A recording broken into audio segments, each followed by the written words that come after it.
পারমাণবিক অস্ত্র বানাচ্ছে ইরান, এমন অভিযোগে গত ১৩ জুন ভোর থেকে ইরানে বিমান হামলা শুরু করে ইসরায়েল।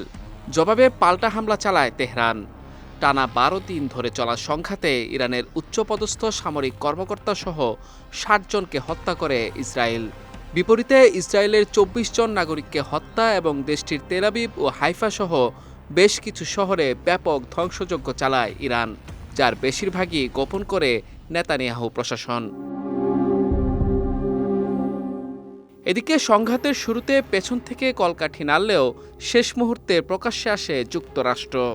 গত ২২ জুন ইরানের ফর্দ, নাতাঞ্জ ও ইস্পাহানের পারমাণবিক স্থাপনায় অত্যাধুনিক B-2 স্পিরিট বোমারু বিমান দিয়ে একযোগে হামলা চালায় ওয়াশিংটন। হামলায় ব্যবহার করা হয় মাটির গভীরে গিয়ে আঘাত হানতে সক্ষম বাংকার বাস্টার বোমা। হামলার পর জাতির উদ্দেশ্যে দেয়া ভাষণে এ হামলাকে যুগান্তকারী সাফল্য বলে উল্লেখ করেন মার্কিন প্রেসিডেন্ট ডোনাল্ড ট্রাম্প। বলেন, মার্কিন হামলায় ইরানের ইউরেনিয়াম সমৃদ্ধকরণ ভেস্তে গেছে। তবে ট্রাম্পের সঙ্গে দ্বিমত পোষণ করেছে পেন্টাগন। এক বিবৃতিতে পেন্টাগন জানিয়েছে, মার্কিন হামলায় দেশটির পারমাণবিক কর্মসূচি ধ্বংস হয়নি। এ হামলা শুধুমাত্র দেশটির পারমাণবিক কার্যক্রম কয়েক মাস পিছিয়ে দিয়েছে। যদিও পেন্টাগনের এ দাবি প্রত্যাখ্যান করেছেন ট্রাম্প।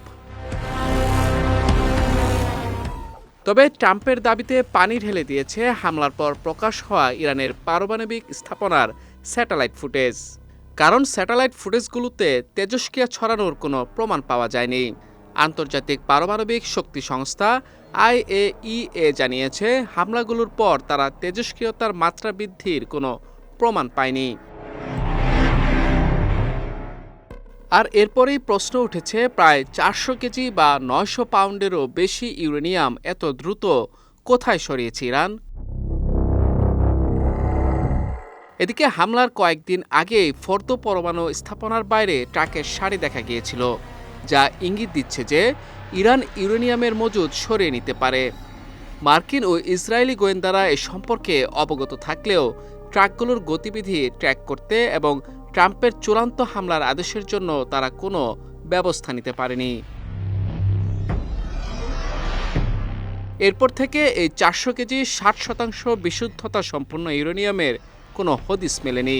বিশ্লেষকরা বলছেন, মার্কিন ও ইসরায়েলে হামলার পরও ইরানের পারমাণবিক অস্ত্র তৈরির সক্ষমতা এখনও বজায় আছে। দেশটির কাছে যে পরিমাণ ইউরেনিয়াম মজুদ আছে তা দিয়ে অন্তত ১০টি পারমাণবিক বোমা বানানো সম্ভব, যা ইসরায়েল ও পশ্চিমাদের যথেষ্ট মাথা ব্যথার কারণ।